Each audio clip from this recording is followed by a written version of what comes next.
তপ্তকাঞ্চন গৌরাঙ্গী রাধে বৃন্দাবনেশ্বরী বৃষভানুসুতে দেবী তাং নমামি হরিপ্রিয়ে। গোপীরা রাধারানীরই অংশ বিভূতি। রাধারানী গোলকে গোবিন্দ যখন চিন্তা করে আমি একা আছি, একাকী নৈব রমতে, তাই তিনি দ্বিতীয়ম ঐচ্ছাৎ, তিনি দ্বিতীয় বাঞ্ছা করলেন।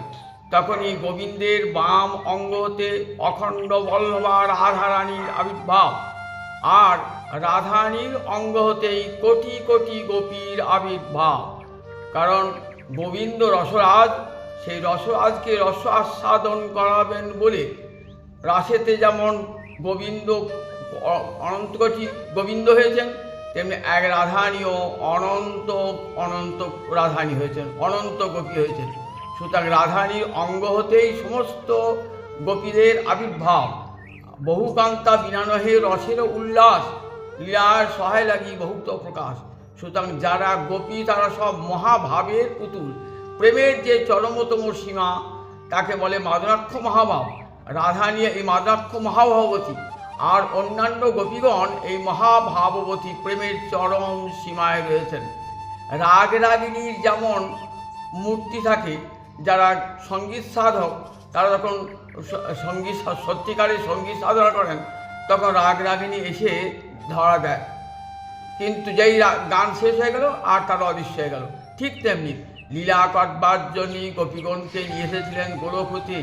উজ্জ্বল নীলমণি পড়ে দেখবেন, গোলকহতি নিয়ে এসেছেন। এরা এই সাধারণ গোয়ালিনী নয়, সাধারণ গোপবল্লী রমণী নয়, এরা সাক্ষাৎ গোবিন্দের অন্তরঙ্গা শক্তি, স্বরূপ শক্তি।